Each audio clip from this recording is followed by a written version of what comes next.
Assalamualaikum warahmatullahi wabarakatuh. Selamat pagi semuanya. Baik, kami dari kelompok 2 akan menyampaikan presentasi tentang kalimat efektif, yang dimana anggota kelompoknya saya sendiri, Aulia Ramadhani, kemudian teman saya, Kellen Austin, dan kemudian Ricky Agus Kurniawan, serta yang terakhir yaitu Venus. Untuk pertama, saya akan menyampaikan definisi kalimat efektif serta kriterianya. Definisi kalimat efektif yaitu kalimat efektif adalah kalimat yang menyampaikan pesan atau informasi secara lengkap dan mudah diterima oleh penerima atau pendengar. Yang kemudian, kalimat efektif harus mematuhi kaidah struktur bahasa dan mencerminkan cara berpikir yang logis atau masuk akal. Kalimat efektif memiliki 2 kriteria.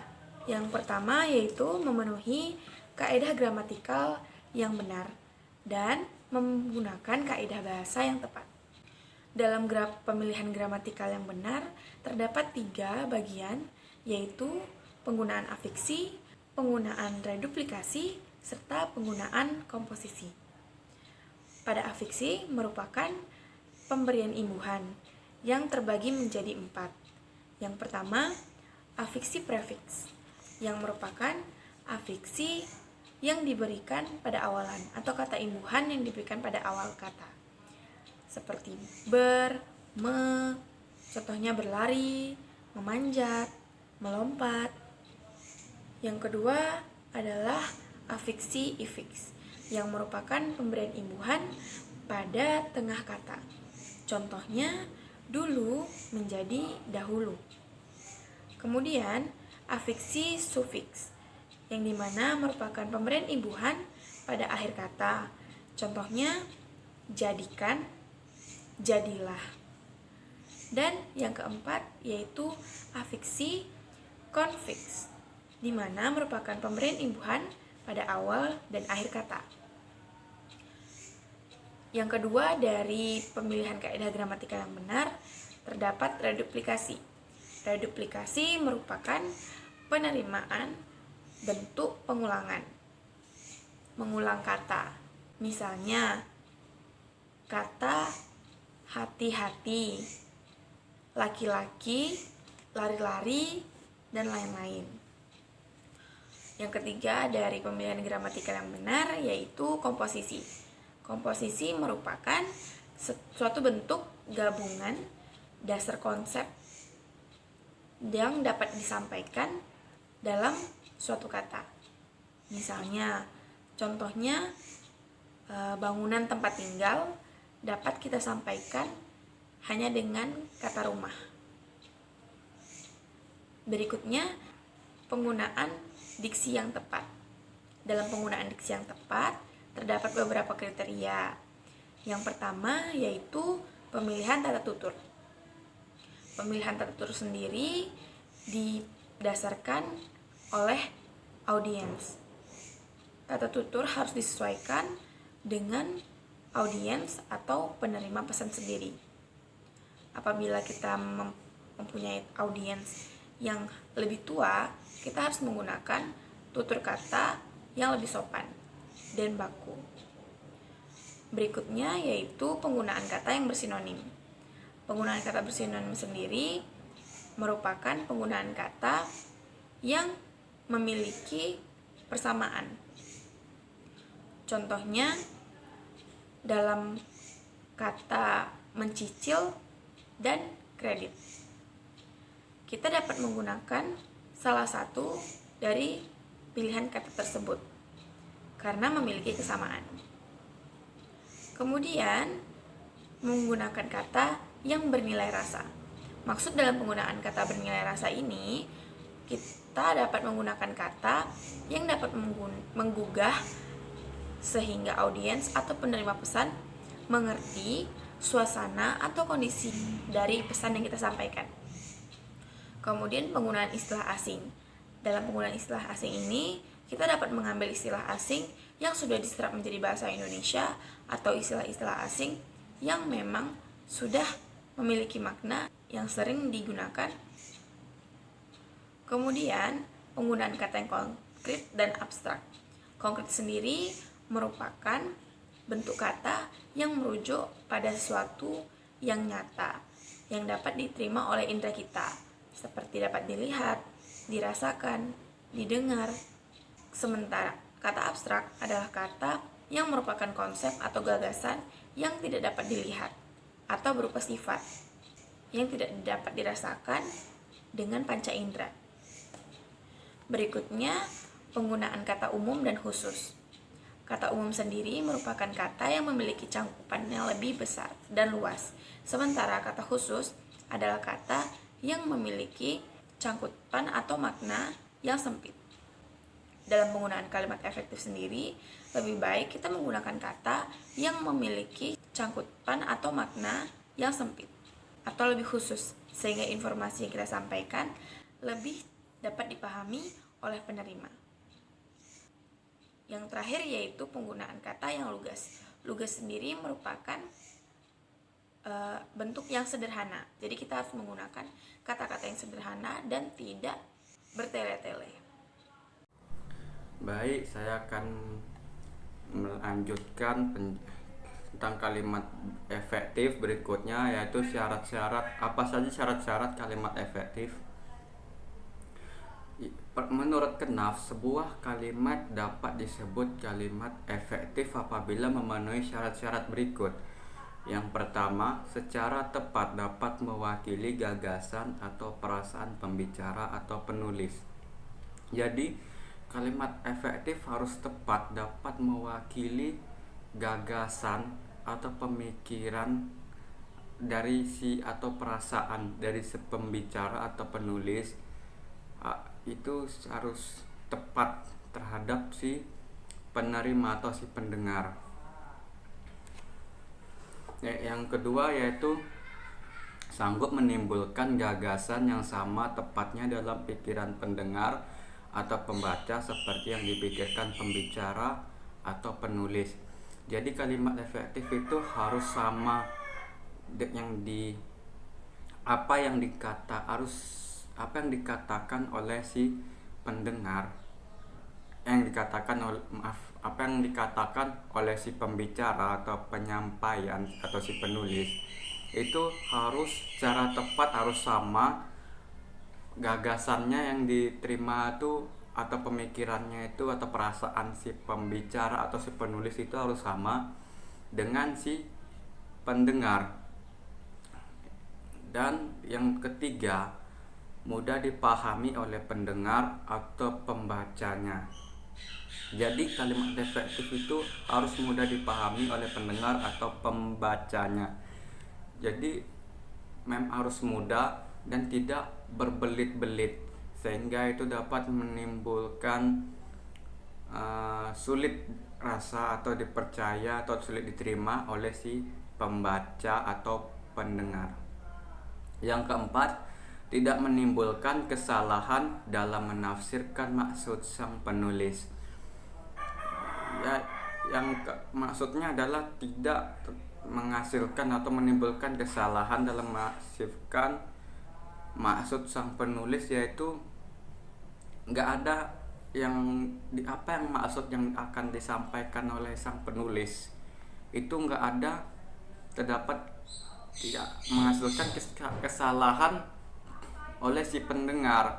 Jadi harus sama, harus apa yang dikatakan oleh sang penulis atau pembaca itu harus sama.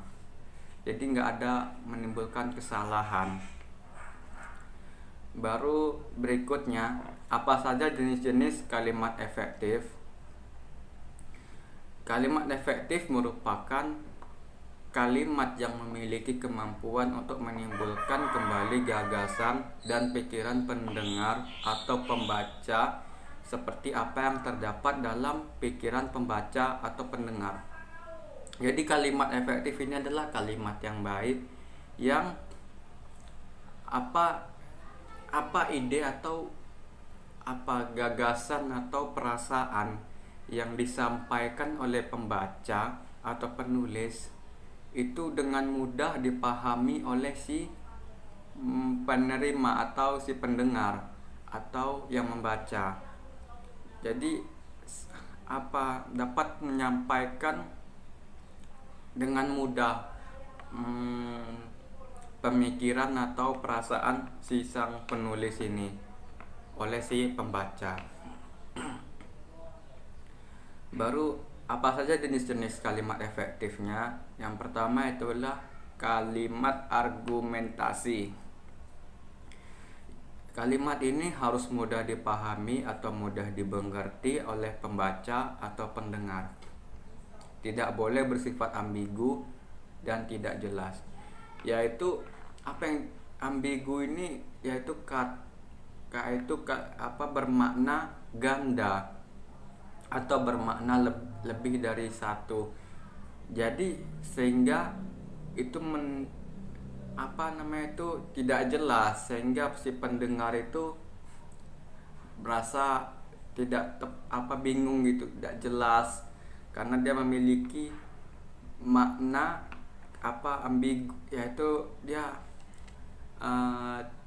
tidak mudah maknanya memiliki lebih dari satu makna atau bisa dibilang bermakna ganda.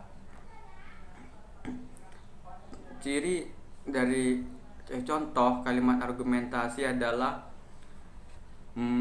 saya tidak bisa mengikuti acara tersebut karena besok saya akan pergi ke Jakarta. Itu misalnya contohnya. Dari kalimat itu sudah cukup jelas. Dia menyampaikan argumentasinya, dia tidak bisa mengikuti acara tersebut melainkan karena dia akan pergi ke Jakarta.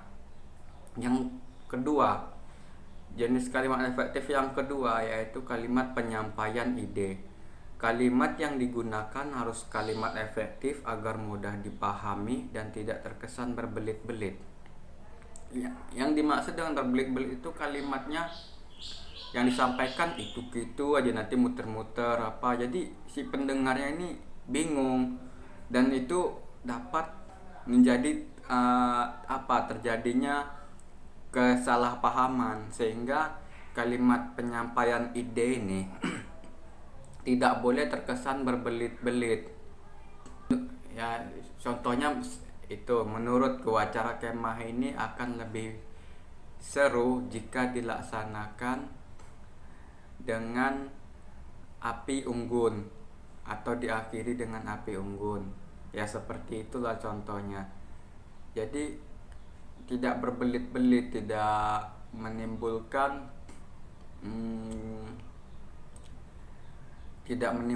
keraguan lagi itu, kesalahpahaman oleh si pendengar atau si pembaca. Baru kalimat formal. Kalimat formal harus disertai dengan kalimat efektif agar informasi yang akan disampaikan dapat dipahami dengan baik. Jadi kalimat formal ini harus disertai dengan kalimat efektif agar informasi yang disampaikan itu dapat dicerna atau dipahami oleh si pendengar dengan mudah atau lebih dengan baik. Contohnya, diharapkan kepada calon pegawai untuk dapat misalkan diharapkan kepada calon pegawai untuk dapat mengikuti seleksi ujian tertulis pada tanggal 13 Oktober 2020 di Gor Tualang. Contohnya seperti itulah. Jadi itu tidak berbelit-belit atau contoh kalimat efektif yang sehingga dapat yang formal sehingga dapat dipahami dengan baik oleh si pendengar atau si pembacanya. Jadi kalimat efektif ini bertujuan untuk menghindari kesalahan pahaman antar pembaca atau pendengar dengan penulis dan untuk memudahkan pembaca atau pendengar memahami kalimat yang disampaikan. Jadi kalimat efektif ini untuk mempermudah atau untuk menghindari kesalahan atau kesalahpahaman antara si pembaca dan penulis, sehingga uh, pendengar dapat mudah dan antara pembaca dan pendengar dapat mudah memahami kalimat yang disampaikan oleh si pembaca atau si penulis. Baik, selanjutnya mengenai prinsip dari kalimat efektif, di mana kalimat efektif memiliki 7 prinsip yang perlu diperhatikan sebelum penulisan kalimat efektif, agar kalimat ini sesuai dengan kaidah bahasa Indonesia yang baik dan benar. Pertama, ada kesepadanan struktur, di mana kesepadanan struktur adalah keseimbangan antara suatu pemikiran atau gagasan dengan struktur bahasa yang akan digunakan. Hal ini dapat diperlihatkan oleh kesatuan gagasan yang kompak dan kepaduan yang baik. Setiap kalimat dapat dikatakan sebagai kalimat yang baik apabila kalimat tersebut dengan jelas memiliki kesatuan gagasan pokok atau mengandung satu ide pokok. Nah, menurut Zainal pada tahun 2009, terdapat beberapa ciri-ciri dari kesepadanan struktur kalimat, yaitu yang pertama, kalimat tersebut harus memiliki subjek dan predikat yang jelas. Ketidakjelasan subjek dan predikat dapat menyebabkan kalimat tersebut menjadi kalimat yang tidak efektif. Oleh karena itu, maka kejelasan dari subjek dan predikat dapat dilakukan dengan cara menghindari penggunaan kata depan di awal, bagi, bagaikan, menurut, mengenai yang terdapat di depan subjek. Oleh karena itu, maka dapat kita lihat pada kalimat yang contoh kalimat di bawah ini, yaitu bagi semua mahasiswa perguruan tinggi ini harus membayar uang kuliah. Dapat kita lihat bahwa pada kalimat tersebut terdapat kata depan bagi di depan subjek. Oleh karena itu, maka kalimat ini dapat diperbaiki menjadi semua mahasiswa perguruan tinggi ini harus membayar uang kuliah. Yang kedua, kalimat tersebut tidak memiliki subjek yang ganda. Tidak memiliki subjek yang ganda ini bukan berarti bahwa kalimat tersebut tidak boleh memiliki dua subjek yang berbeda, melainkan lebih mengarah pada penggabungan subjek yang sama. Contoh kalimatnya yaitu adik sedang sakit sehingga adik tidak dapat memasuki sekolah. Dapat kita lihat bahwa kalimat tersebut bukan merupakan kalimat yang efektif karena terdapat penggabungan subjek yang sama yaitu adik. Oleh karena itu, maka kalimat tersebut dapat diperbaiki menjadi adik sedang sakit sehingga tidak dapat memasuki sekolah. Ketiga, tidak menggunakan kata penghubung intrakalimat pada kalimat tunggal. Contohnya, kakaknya membeli sepeda motor Honda, sedangkan dia membeli sepeda motor Suzuki. Nah, dapat kita lihat bahwa pada kalimat tersebut tidak termasuk dalam kalimat efektif karena terdapat kata penghubung intrakalimat yaitu kata sedangkan di dalam kalimat tunggal. Oleh karena itu, maka kalimat tersebut dapat diperbaiki dengan menggunakan dua cara. Cara pertama yaitu dengan mengubah kalimat tersebut menjadi kalimat majemuk. Sehingga kalimat sebelumnya dapat diubah menjadi kakaknya membeli sepeda motor Honda, sedangkan dia membeli sepeda motor Suzuki. Cara kedua dapat dilakukan dengan mengganti ungkapan penghubung intrakalimat menjadi ungkapan penghubung antar kalimat. Sehingga kalimat sebelumnya dapat diubah menjadi kakaknya membeli sepeda motor Honda, akan tetapi, dia membeli sepeda motor Suzuki. Yang keempat, predikat utama tidak didahului atau diawali dengan kata yang.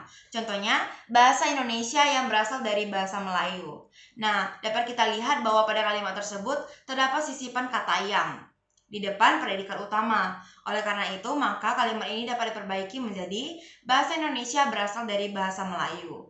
Selanjutnya yang kedua itu ada kepararelan atau paralelisme, di mana kepararelan ini merupakan kesamaan bentuk kata yang digunakan dalam suatu kalimat. Jadi artinya apabila pada kalimat tersebut bentuk pertamanya menggunakan bentuk nomina, maka bentuk keduanya juga menggunakan bentuk nomina. Sedangkan yang kedua, apabila bentuk pertamanya menggunakan bentuk verba, maka bentuk keduanya juga menggunakan bentuk verba.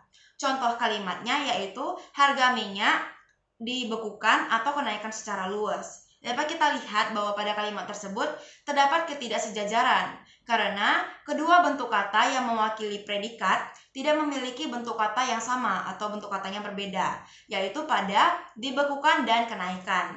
Oleh karena itu, maka kalimat ini dapat diperbaiki dengan cara menyejajarkan kedua bentuk kata tersebut. Selanjutnya yang ketiga ada ketegasan atau penekanan, di mana ketegasan atau penekanan ini adalah suatu perlakuan penonjolan terhadap suatu ide pokok, di mana seperti yang kita ketahui bahwa pada suatu kalimat terdapat ide yang ingin kita tonjolkan. Maka oleh karena itu terdapat beberapa cara yang yang dapat dilakukan untuk melakukan penekanan terhadap suatu kalimat. Yang pertama, kalimat yang ingin ditonjolkan diletakkan pada bagian awal kalimat. Contohnya, Presiden mengharapkan agar rakyat dapat membangun bangsa dan negara ini sesuai dengan kemampuan yang ada pada dirinya. Oleh karena itu, maka dapat kita lihat bahwa penekanan pada kalimat ini adalah Presiden mengharapkan. Yang kedua, contohnya, harapan Presiden ialah agar masyarakat dapat membangun bangsa dan negara ini. Maka dapat kita lihat bahwa penekanan pada kalimat kedua ini adalah harapan Presiden. Nah, yang kedua, pembuatan kata secara bertahap atau berurutan. Contohnya, bukan 1.000, 100, sejuta, tetapi berjuta-juta telah disumbangkan kepada anak-anak yang terlantar. Nah, dapat kita lihat bahwa pada kalimat tersebut urutannya tidak bertahap, dari 1.000, 100 ke sejuta. Oleh karena itu, maka kalimat ini dapat diperbaiki menjadi bukan 100, 1.000, sejuta, tetapi berjuta-juta telah disumbangkan kepada anak-anak yang terlantar. Nah, yang ketiga, dengan melakukan pengulangan kata atau repetisi. Contohnya, saya suka kecantikan mereka, saya suka akan kelembutan mereka. Maka dapat dilihat bahwa pengulangan kata dilakukan pada kata saya suka. Kemudian yang keempat, melakukan pertentangan terhadap ide yang ditonjolkan. Contohnya, anak itu tidak malas dan anak itu tidak malas dan curang, tetapi rajin dan jujur. Nah, itu kan merupakan sebuah pertentangan dari ide yang akan ditonjolkan. Kemudian yang kelima, dengan menggunakan partikel penegasan atau penekanan. Contohnya, saudaralah yang bertanggung jawab. Nah, selanjutnya yang keempat adalah koherensi, di mana koherensi ini merupakan hubungan timbal balik yang baik dan jelas unsur-unsurnya, baik dari kata maupun kelompok kata yang terdapat pada kalimat tersebut, sehingga informasi dapat lebih mudah diterima oleh pembaca dan pendengar, serta tidak terpecah-pecah. Jikalau kepaduan lebih memperhatikan pada segi isi, sedangkan koherensi ini lebih memperhatikan pada segi struktur. Nah, ada beberapa cara yang dapat kita lakukan untuk menyesuaikan kalimat efektif dengan prinsip koherensi ini. Pertama, kalimat tidak bertele-tele, di mana kalimat yang bertele-tele mencerminkan bahwa orang tersebut memiliki pemikiran yang tidak simetris. Oleh karena itu, maka pada penulisan kalimat efektif sebaiknya menggunakan pemilihan kata yang jelas, to the point, dan ringkas. Contohnya, kita harus dapat mengembalikan kepribadian kita, orang-orang kota yang telah terlanjur meninggalkan rasa kemanusiaan dan yang telah secara tidak sadar bertindak keluar dari kepribadian manusia Indonesia dari sudut kemanusiaan yang adil dan beradab. Tentunya jika kita mendengar kalimat tersebut, kita akan memikirkan, wah, apa pengertian dari kalimat tersebut? Karena memang pemilihan katanya cukup rumit. Oleh karena itu, maka sebaiknya dalam penulisan kalimat efektif memilih kata-kata yang ringkas dan lebih mudah dipahami oleh masyarakat luas. Kemudian yang kedua, kalimat yang padu menggunakan pola berupa aspek ditambah dengan subjek ditambah dengan verbal yang tertib dalam kalimat yang berpredikat pasif persona. Nah, contohnya itu dapat kita lihat pada surat itu saya sudah baca. Nah, surat itu saya sudah baca dapat kita lihat bahwa subjek ditambah aspek ditambah verbal tentu tidak sesuai dengan prinsip dari koherensi. Oleh karena itu, maka kalimat tersebut dapat diubah menjadi surat itu sudah saya baca. Jadinya sesuai dengan pola pada prinsip koherensi, yaitu aspek ke subjek, baru kemudian ke verbal. Nah, selanjutnya yang ketiga adalah kalimat yang padu tidak menyisipkan kata-kata berupa daripada atau tentang antara predikat, kata kerja, dan objek penderita. Contohnya, mereka membicarakan daripada kehendak rakyat. Seharusnya kalimat tersebut dapat diperbaiki menjadi mereka membicarakan kehendak rakyat, karena dalam kalimat tersebut daripada itu tidak diperlukan.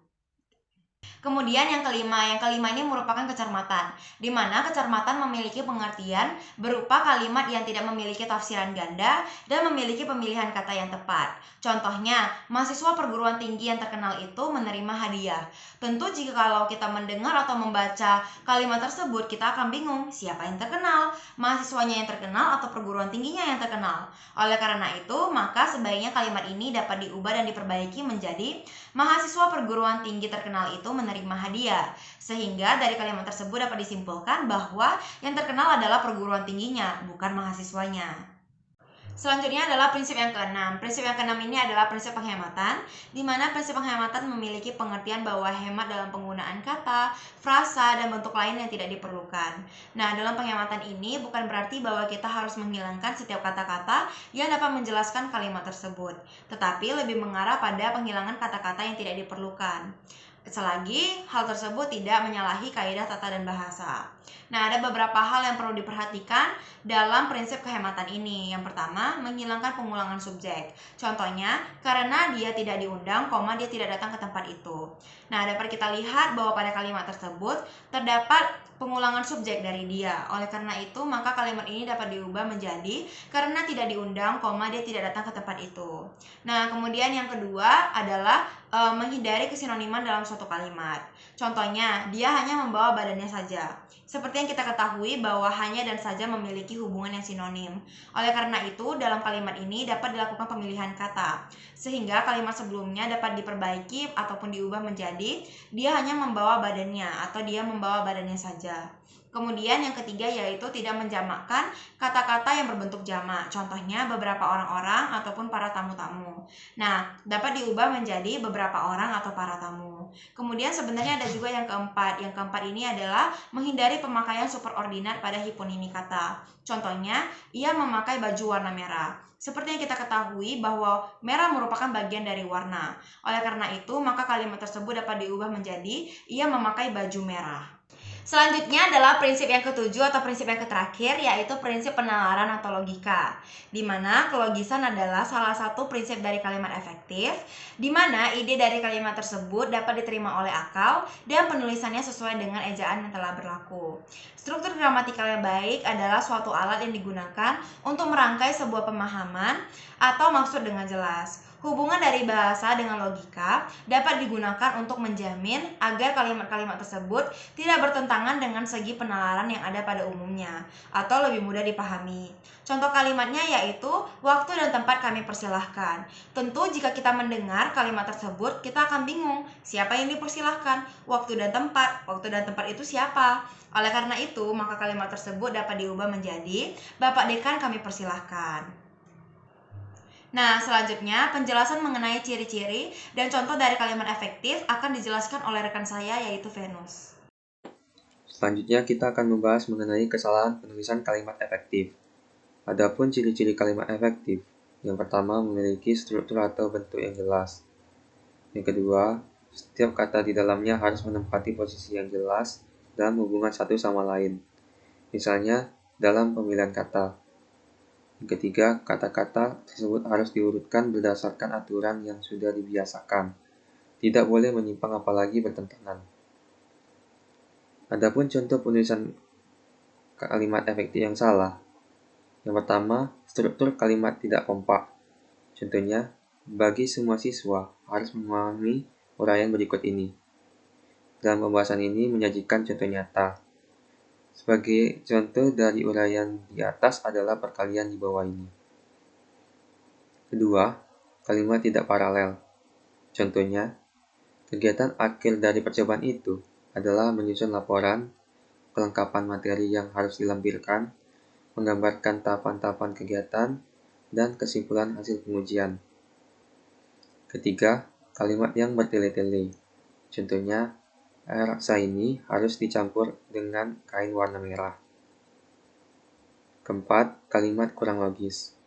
Contohnya, untuk mempersingkat waktu, marilah kita bersama-sama memulai mengerjakan tugas tersebut. Kelima, pleonasme. Pleonasme artinya berlebihan, atau kata-katanya tumpang tindih. Contohnya, para hadirin, agar supaya. Yang keenam, tidak memiliki subjek. Contohnya, buah mangga mengandung vitamin C. Itu merupakan kalimat yang benar. Sedangkan, di dalam buah mangga mengandung vitamin C. Itu merupakan kalimat yang salah, karena tidak memiliki subjek. Ketujuh, kesalahan pembentukan kata. Contohnya, mengenyampingkan. Seharusnya mengesampingkan. Sejarawan seharusnya ahli sejarah. Ke-8, pengaruh bahasa daerah. Contohnya, sudah pada hadir. Dalam bahasa Jawa, wis pada teko. Seharusnya sudah hadir. Kemudian, adapun beberapa contoh kalimat efektif yang kami temukan. Yang pertama, tugas penelitian adalah menganalisis dan menyajikan hasil analisis data.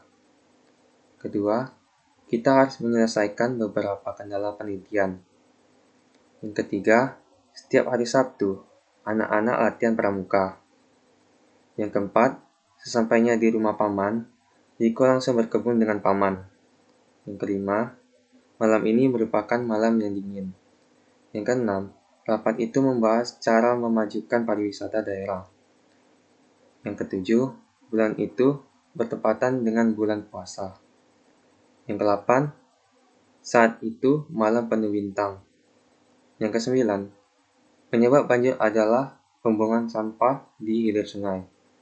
Mungkin hanya itu saja yang dapat kami sampaikan. Apabila ada kesalahan kata, kami mohon maaf. Dan kami akan memberikan sesi pertanyaan, sebanyak 3 pertanyaan. Sekian dan terima kasih.